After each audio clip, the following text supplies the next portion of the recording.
Olá, eu sou a Carolina Gaspar, da Calima, uma agência de design e comunicação estratégica de Leiria. Bem-vindos a mais um episódio do Manual de Instruções, um podcast que pretende mostrar a história de vários empreendedores da nossa região. Já sabem que é importante para nós o vosso apoio, por isso peço-vos que deixem muitos gostos, estrelinhas, classificações, tudo isso, para que consigamos chegar a mais pessoas. Este episódio teve também o apoio de produção da Forma Audiovisuais e da Interlovers e a Papaya Concept Store, que nos ajudaram com mobiliário e decoração. A convidada de hoje é Carla Ferreira, CEO da Fator H, uma empresa de formação e recursos humanos aqui de Leiria. Apaixonada pela gestão e desenvolvimento de pessoas, antes de abraçar a liderança do Fator H, foi professora de língua portuguesa e de história, trabalhou como socióloga na Câmara Municipal de Leiria e ainda foi docente na Escola Profissional de Leiria. Penso que podia estar aqui o resto do episódio a enumerar as várias formações que a Carla tem, porque ela de facto é muito apaixonada por conhecimento e pessoas. É natural de Porto de Carro, mas vive agora em Leiria com a sua filha, com quem adora partilhar a paixão pelas viagens. Uma líder inspiradora que consegue agregar todos à sua volta. Carla Ferreira, seja muito bem-vinda ao Manual de Instruções. Obrigada, Carolina. Obrigada por ter estado aqui hoje connosco. Nós, para começarmos aqui a aquecer o nosso episódio, vamos fazer algumas questões que são muito rápidas. Muito rápidas. Super rápido. Sem preparação, sem nada. Sem nada. Uma página de internet que vejas todos os dias. A minha. Mas também vejo. A tua aula no Facebook? A minha, vejo todos os dias a minha página. Sim, a minha página da Fator H, todos os dias, sim. Para ver se está tudo em sim, ordem, sim, controlar a coisa? Sim. Ok. Uma memória de infância. Uma memória de infância, o carinho do meu avô. Palavra preferida? Amor. E o que é que te inspira? O que me inspira-me a genuidade da minha filha, todos os dias. Então, Carla, falei aqui imensas coisas do teu percurso, mas vamos começar pelo princípio. Conta-nos um bocadinho aqui a tua história, de como é que chegaste até aqui, desde Porto de Carro. É verdade, desde uma aldeia lá bem escondida, lá mesmo no limite da freguesia de Maceira. Pois é, eu sou uma menina que, apesar de ter nascido aqui na cidade de Leiria, porque vivi a minha primeira infância nessa pequena aldeia, fiz a escola primária e depois a secundária em Porto Mós e só mais tarde é que voltei aqui para a cidade de Leiria, onde já fiz o secundário. Portanto, daí passei para a universidade, apesar da minha família toda querer que eu seguisse a área de gestão, eu acabei por seguir a área de sociologia, não é? Já tinha lá algo que me dizia sabias? Que eu gostava de pessoas. Sempre soubeste? Sempre soube. Aliás, eu desde pequenina sempre disse que queria lidar com pessoas, sempre disse que o meu sonho era ser professora. E pronto, e o destino, costuma-se dizer que o destino nós damos voltas e voltas, mas foi por aí que eu comecei, aliás, tu acabaste de dizer, comecei por ser a professora, mas depois descobri que efetivamente a minha vocação tinha mais a ver com o ensino, não tanto de crianças, mas de adultos, e por isso acabei por me especializar mais na área de formação de adultos, na área de formação profissional, e passei por muitas escolas, depois pela escola profissional, até chegar à área da formação mais de empresas e à Fator H, já estou quase há 20 anos, não é? Portanto, nesta área, não parece, eu sei que parece, tenho 25. Costumo dizer isto sempre a brincar. Mas então foste para a universidade? Sim. Tiraste Sociologia? Sim. E depois saíste? E depois saí, sim. Saíste da universidade e foste trabalhar para onde? Olha, a minha primeira experiência profissional foi efetivamente no ensino. Portanto, eu comecei no ensino, se bem que na altura, e acho que ainda hoje, quem tira Sociologia não tem assim uma especialização para a área do ensino. Portanto, eu acabava sempre por andar a candidatar-me, não é? Todos os anos, todos os anos, não é? Aqui se calhar tu não te lembras, ainda és muito novinha, mas na altura havia os mini concursos, nós todos os anos lá tínhamos que ir, não é? Porque eu não tinha especialização para a área da docência. Eu podia dar aulas, mas não tinha tirado o curso de professor. Pronto, entretanto surgiu a oportunidade, mais tarde, convidar-me para um gabinete que na altura aqui da Câmara Municipal de Leiria, um gabinete que foi criado no âmbito de uma polémica que houve aí com a incineração entre Maceira e Sozelas, então criaram um gabinete pluridisciplinar onde era necessário um sociólogo. E eu, efetivamente, estive lá 4 anos a trabalhar mais na minha área Como socióloga. como socióloga. Então foi a única vez que, efetivamente, foste É verdade, é socióloga, verdade. não é? E eu trabalhava como socióloga, acho que hoje, se eles me ouvirem, é muito interessante, porque era um gabinete multidisciplinar, onde trabalhava um arquiteto, um desenhador, Que um giro. engenheiro paisagista, um engenheiro do ambiente, e depois lá no meio havia uma socióloga. E, portanto, eu acabava por fazer o levantamento, estudos que servissem para dar alguma sustentabilidade àquilo que eram os projetos Os hábitos das pessoas, exatamente, comportamentos. hábitos. Vamos imaginar na Maceira, por exemplo, fazerem um mercado, foi necessário fazer o levantamento de tudo o que era necessário, das necessidades não só das pessoas, mas também de quem trabalhava no mercado, portanto, depois para construir um novo mercado. Portanto, eu fazia esses estudos que depois serviam de base para sustentar alguns projetos que eram necessários para a freguesia de Maceira. Pronto, na altura era um projeto de curta duração, acabei por terminar esse projeto e continuei na altura a fazer projetos. Foi aí que comecei mais na área da formação profissional. Continuei depois a dar aulas na escola profissional, portanto eu era a professora de Psicologia da escola profissional de Leiria. E, portanto, a partir daí foi sempre esta área da formação, sim. E foste logo para a Fator H. Fui para a Fator H, não foi logo, mas foi em 2006. 2006. E a Fator H também ainda era um bebezinho, quase. Já não era assim tão bebezinho, porque a Fator H nasceu em 1992, em Lisboa. Okay. Depois, em 97, foi aberta uma filial aqui em Leiria. Portanto, eu quando entrei para Leiria e depois acabei por agregar as outras unidades que na altura estavam ainda em funcionamento, nomeadamente Lisboa e Porto. Portanto, quando eu entro para a Fator H, ela efetivamente já tinha alguns anos. Portanto, eu compro uma parte na altura da Fator H, substancial, e depois em 2013 acabo por assumir a totalidade da empresa. Como é que foi? Como é que tem sido? Olha, tem sido um percurso muito desafiante. Isto, em primeiro lugar, porque é um percurso desafiante, porque é um percurso de paixão. Quando eu digo um percurso de paixão, eu venho de uma família que trabalha muito numa área muito diferente, que é a área dos moldes. E, portanto, eu acabei por abraçar um projeto que não tem nada a ver com o projeto que a família já trazia, mas tem a ver com um projeto de pessoas. Embora eles acabem por se abraçarem num ou noutro aspecto. Mas tem sido um desafio, porque na altura eu não tinha experiência a liderar pessoas e equipas, não é? Como já disse, não é? Eu tinha experiência a dar aulas, a trabalhar de uma forma técnica, portanto eu vou abraçar um projeto. Foi um desafio muito grande lidar com as pessoas, liderar. O desafio, eu acho que eu sempre gostei muito de pessoas, portanto, para mim, e o facto de associar esse gostar de pessoas à paixão que eu tinha por aquilo que fazia, tornou-se fácil. Há, contudo, outros constrangimentos, não é? Porque no mundo empresarial não basta só liderar pessoas e teres paixão por aquilo que fazes, não é? Tu tens que vender, não é? Tu tens que gerar, tens que ter trabalho, tens que conquistar novos clientes. E eu farto-me dizer que, se calhar há uns anos atrás, eu quando vim para a Fator H, em termos comerciais, eu refiro muitas vezes, eu era uma nulidade. Eu acho que sempre fui muito boa na área técnica, na área de comunicação, a ensinar. Mas na área de ter que me expor, de ter que ir a reuniões com clientes, de ter que vender... Pois, porque é ter que preciso vender, não porque é? é preciso vender, não é? Foi um desafio enorme.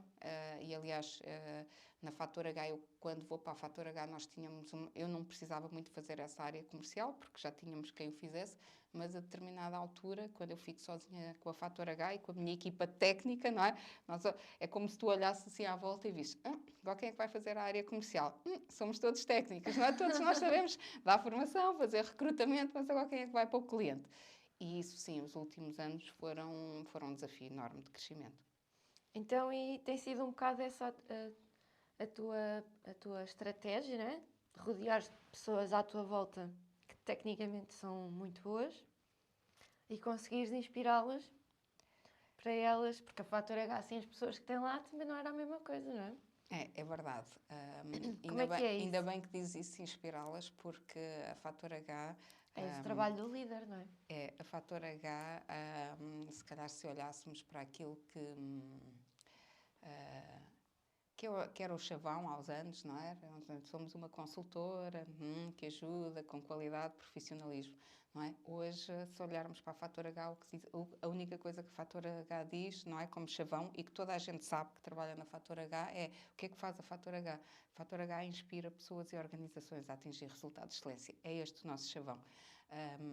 E, portanto, é isso que, efetivamente, eu me tenho dedicado, não só a inspirar essas pessoas a gostarem daquilo que fazem, porque às vezes nós saímos, até fazemos um curso, até vamos para o mercado de trabalho, mas às vezes não sabemos muito bem o que é que queremos fazer. Aliás, eu às vezes ainda ando à procura assim, será que é mesmo isto que eu quero fazer? Ainda não queria fazer. Será que há outra Também coisa? fazer a vida inteira a mesma coisa, Não, às vezes nós é um temos bocadinho que, aborrecido, não é? sim, nós temos que ir progredindo.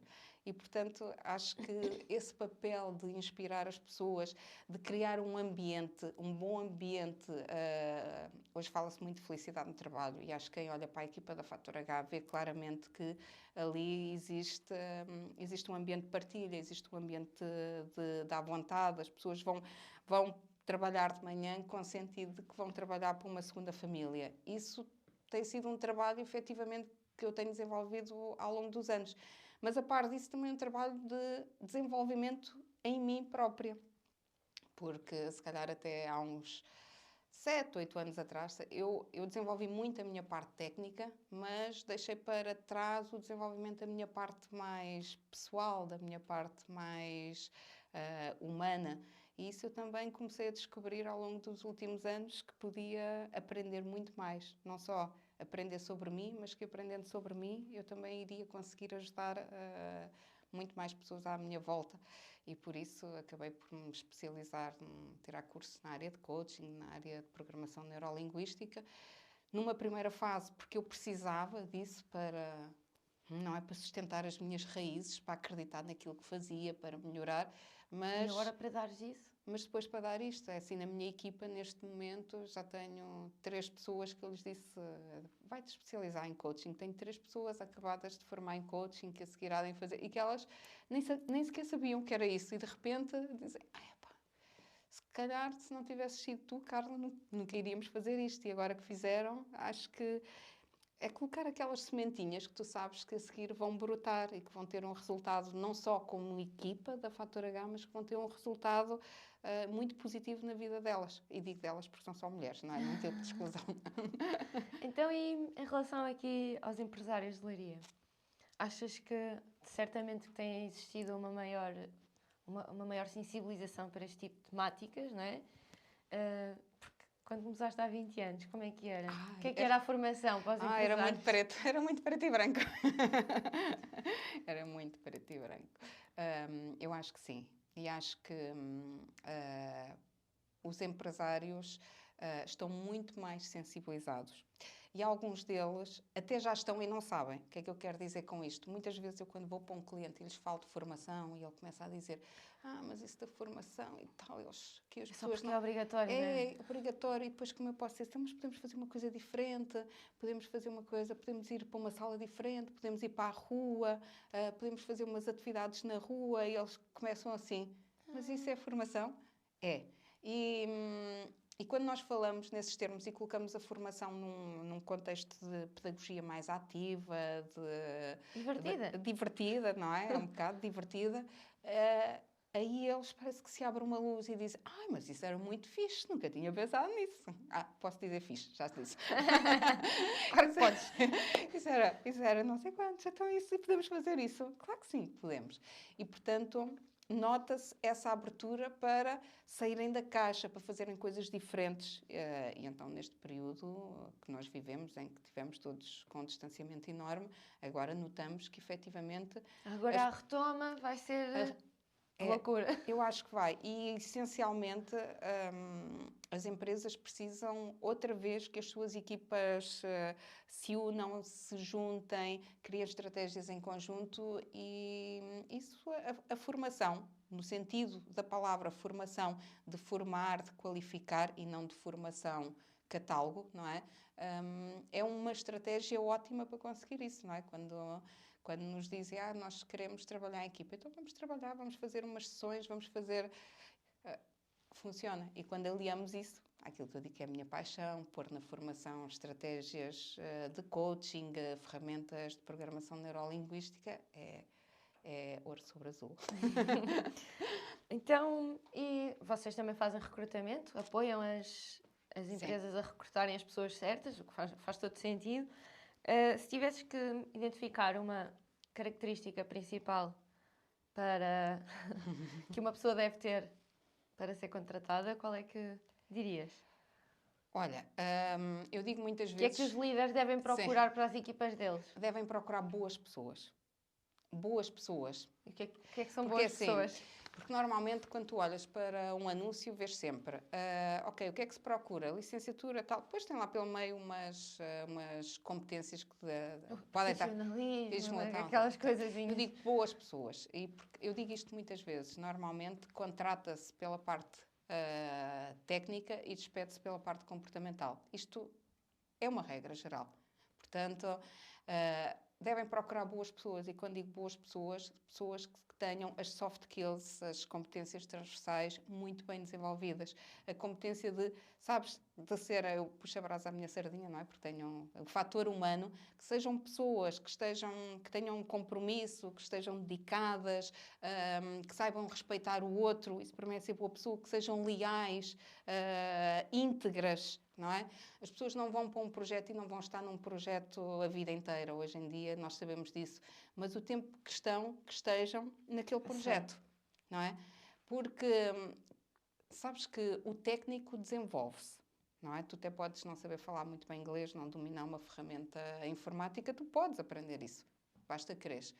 Já a parte comportamental é mais difícil desenvolver. Não quer dizer que tu não possas desenvolver, mas é mais difícil. Portanto, para as pessoas que hoje estão a contratar, contratem pessoas que efetivamente estejam comprometidas com aquilo que é a missão da organização, que vistam, em bom português, como se dizia antigamente, que vistam a camisola. E vestir a camisola é, eu quero isto, eu estou comprometida, eu vou ser leal, não é? Eu vou ser sincera e vou ser responsável em conjunto com o resto da equipa. Isso é fundamental.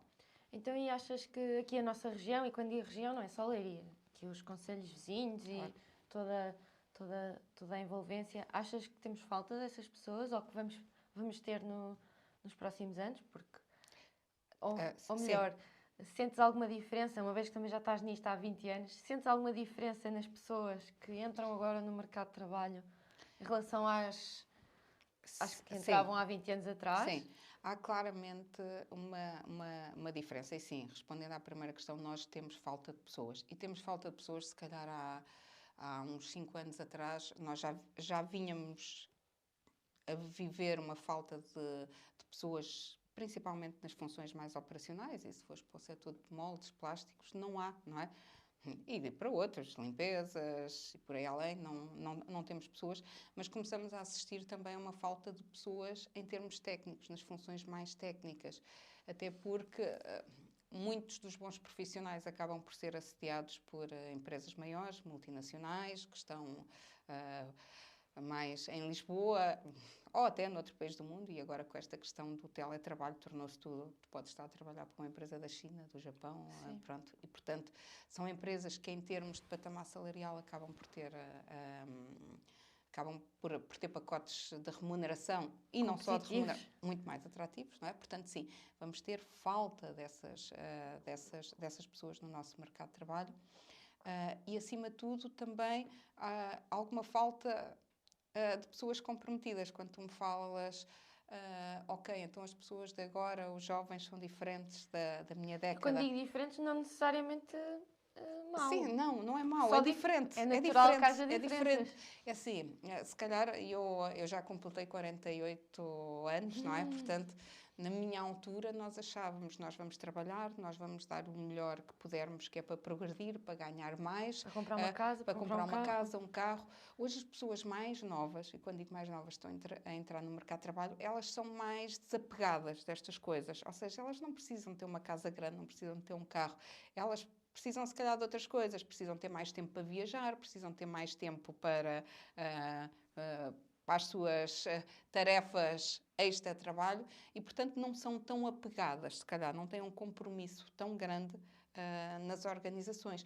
O que funciona muito bem em organizações grandes como informáticos, marketings digitais, funciona muito bem. Em empresas mais tradicionais, talvez haja ali alguma dificuldade de adaptação entre aquilo que é a expectativa de quem está a contratar e a expectativa de quem é contratado. E nós, na nossa região, ainda temos empresas muitíssimo tradicionais. Não é bom nem é mau, é o que é. É o que é. Não é? É um caminho também, não é? Exato. Porque a partir do momento em que deixarmos de conseguir atrair pessoas, temos que... Tanto que há uns anos atrás, Carolina, era muito usual vermos nos anúncios idade até 23 também ou 24 anos. Legal, não é? Não, sim, não é bonito, é como o sexo. Ainda assim, mas era muito habitual, até quando pediam, quero uma pessoa jovem. Hoje, quando pedem, já estão em idade. Não faz mal, desde que tenha as competências. Portanto, hoje em dia, integrares uma pessoa com 40 ou 45 anos num novo relativamente projeto, simples. é um jovem, não é? E às vezes, nestas empresas com uma cultura mais tradicional, em que valorizam estas competências, até é mais fácil uma pessoa mais madura. Ok. Então, agora mudando aqui um bocadinho o foco. Ser mulher, mãe e empresária. Fácil ou malabarismo? Olha, há alturas tenho que fazer malabarismo, sim. Mas acho que não tem sido assim uma missão demasiado impossível, até porque tenho tido o facto de ser mãe, tenho uma rede de apoio, tenho uns pais que sempre me ajudaram muito e, portanto, sempre consegui conciliar bem. É um facto que às vezes, não é, quando tu sais de manhã às 8 da manhã e chegas a casa à meia-noite e nem sequer tiveste tempo para dar um beijo à tua filha, tu pensas um bocadinho e sentes aquele peso de será que as minhas opções, aquilo que eu estou a fazer, são opções certas? E aí é um desafio. Não é tanto o desafio do cansaço físico, mas é o desafio de perceberes que podes estar a falhar em alguma parte da tua vida, não é? Ou quando fazes o inverso, quando vais às 6 da tarde porque tens que ajudar a tua filha a estudar para o teste de ciência e fica a outra parte lá. Mas eu acho que tudo o que nós fazemos na nossa vida é feito de opções, não é? E as nossas opções têm que ser contrabalanceadas, não é? Uma vez uma coisa, outra vez outra. E ainda assim, se calhar se não fosse empresária, se não tivesse esta vida tão ativa, eu também não estaria bem como mãe. E o facto de ter sido mãe, porque eu já fui mãe mais tarde, eu já fui mãe quase aos 35 anos, acho que ainda referi esta semana que é assim, quem gosta muito de trabalhar acha sempre que ser mãe é para depois. Mas o facto de ter sido mãe também me trouxe um lado... também te melhorou Melhorou muito. Sabes que eu hoje tenho pessoas na minha equipa que têm 22, 23 anos, não é?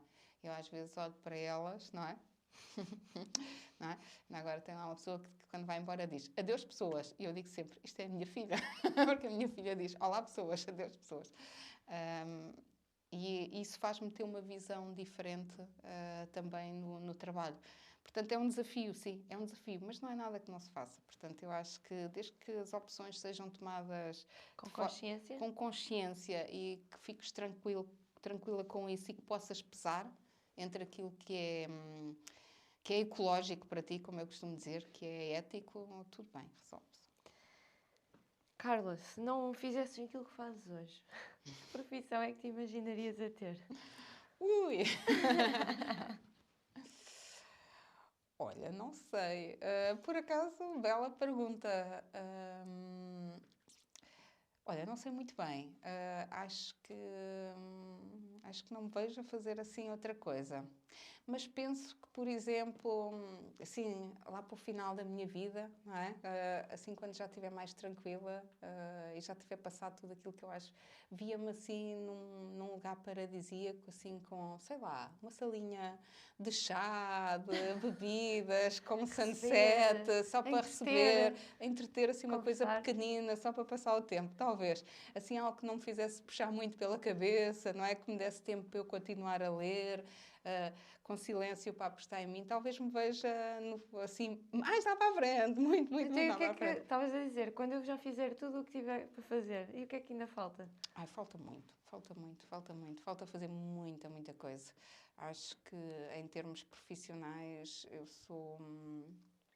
ah, eu sou muito sonhadora. Portanto, eu acho, posso-te enumerar aqui, falta crescer muito, falta transformar muitas pessoas, falta tocar em muitas pessoas, falta levar o fator H para outros países. Nós já tivemos em Angola, mas falta para outros países. Angola não quero, mas para outros países. Mas falta transformar muito, falta muito. E se me perguntares daqui a um mês, eu vou-te dizer que também continua a faltar, e daqui a um ano. Daqui a 10 anos, igual. Eu sou. Eu faço uma coisa e a seguir já estou a pensar que tenho que fazer outra. Isso não é. Atenção, não é por eu achar que sou insubstituível, é porque eu sou mesmo assim. Eu, na minha vida pessoal, também sou assim. Eu começo a fazer uma coisa, mas a seguir já quero fazer outra. Portanto, não gosto de estar a fazer a mesma coisa há muito tempo. Portanto, tenho que estar sempre a fazer coisas novas. Então, e para terminarmos, que conselho é que davas à Carla, que acabou de sair do secundário e que quer ir tirar a Sociologia? Se pudesses, que conselho é que lhe davas? Olha, eu diria para ela começar mais cedo a aprender tudo o que tem a ver com a área de desenvolvimento pessoal. Eu já aprendi muito tarde. A aprender sobre ela. A aprender sobre ela, sim. Eu já aprendi muito tarde. E para todas as Carlas, para todas as pessoas que têm 20 anos, sim, que se permitam aprender sobre elas, entrar um bocadinho nesta área de desenvolvimento pessoal, começar a perceber que têm um sábio lá dentro e começar a ouvir-se mais a elas do que aos outros. Porque é um caminho que quanto mais cedo fizermos, mais tranquilidade e harmonia temos na nossa vida. Isso eu não tenho qualquer dúvida. Aliás, quem me dera, às vezes nós não perdemos tempo, nós investimos tempo, às vezes melhor ou pior, mas quem me dera, tudo aquilo que eu aprendi nos últimos 6 anos, pudesse eu ter aprendido aos 20 anos, aos 15. Eu hoje, certamente, seria muito melhor, não só para mim, mas também para as pessoas que estão à minha volta. Tenho a certeza absoluta. Excelente, acho que é um ótimo fim. Carla, mais uma vez, muito obrigada por Obrigada estares aqui obrigada comigo. eu. Foi um prazer. Obrigada a todos os que viram ou ouviram este episódio até ao fim. Despeço-me até ao próximo episódio com mais um convidado especial. Até já.